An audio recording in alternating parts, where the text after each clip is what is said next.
Week 23, Viva. How did the Black Death impact European society? We typically focus on how the Black Death only affected the health of medieval populations. However, more than a pandemic, the Black Death transformed European culture in numerous fundamental ways. It impacted society, first medically, second economically, and thirdly socio-politically. First off, the Black Death dramatically impacted the health of Europeans. The plague changed how Europeans viewed medicine, as they began to look to more practical medicine based less on abstract theory than on experience, and they began to put a bigger emphasis on physicians. The plague caused many psychological issues for the survivors. The pandemic may have killed up to half of Europe's population. Because of this and the horribleness of what it would have been like to go through that and see so many people die, many fell into depression or religious doubt. According to Agnolo de Torre, survivors, quote, were like persons distraught and almost without feeling.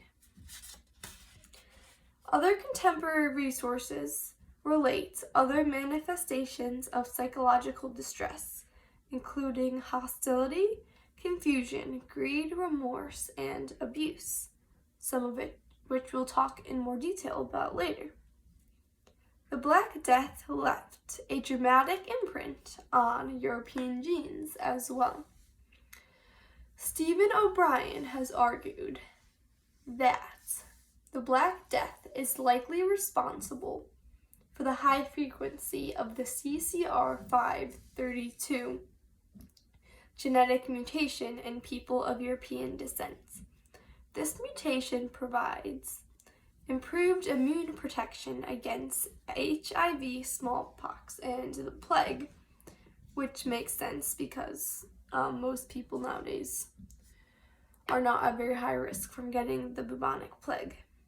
But in particular, the protection against smallpox was also to prove decisive during the European colonization of the Americas, because the majority of the Native Americans did not have this immunization, so they died of smallpox. My second point is that the Black Death transformed Europe's economy. The plague disrupted trade, and many skilled artisans and merchants died, as well as many people from every single social class. This led to an erosion of the class divisions and feudal structures.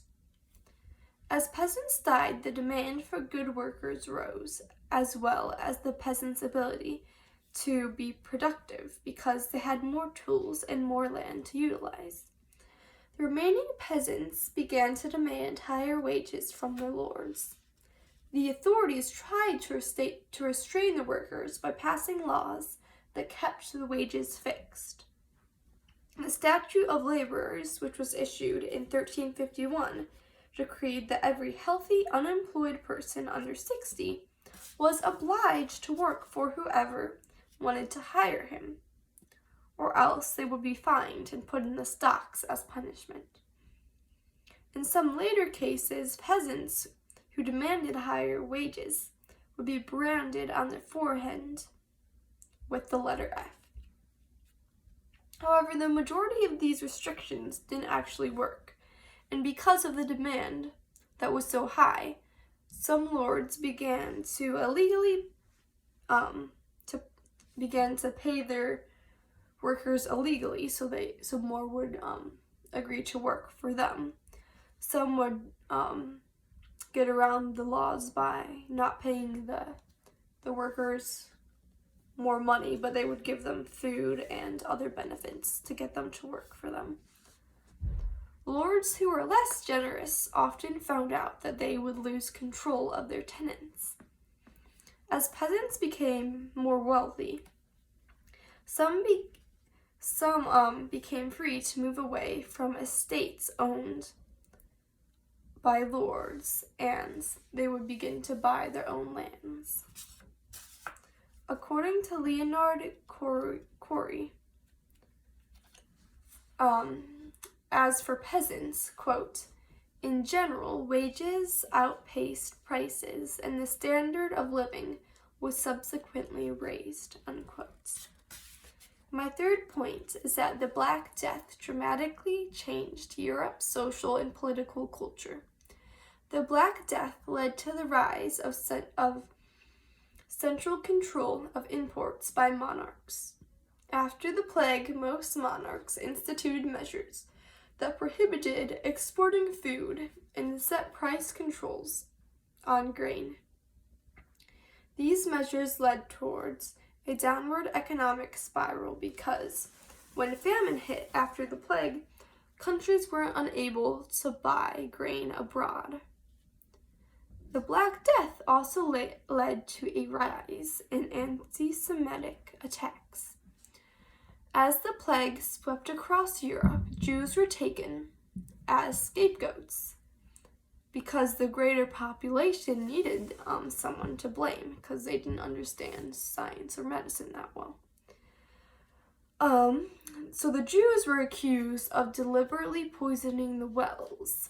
The Jews were picked in particular because, although they were already disliked, they were also, they didn't die as often as other demographics because Jewish populations were more isolated and they had better hygiene because they followed the Old Testament cleansing laws. European mobs began to attack Jewish settlements. By 1351, more than 350 separate massacres had occurred. According to Dan Freedom, quote, by the time of the plague, Jews were perceived as enemies, unquote. The Black Death ended the dominance of serfdom and other elements of the manorial system, as I talked about before. There was also a change in the inheritance law after the plague, making it possible for younger sons as well as daughters to inherit property. Lastly, the Black Death led to many major aesthetic changes and eventually helped to the rise of the Renaissance.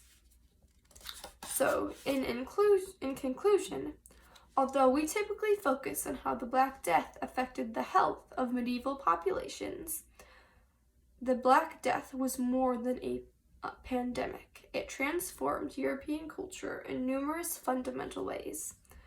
It impacted society, first medically, second economically, and thirdly social politically.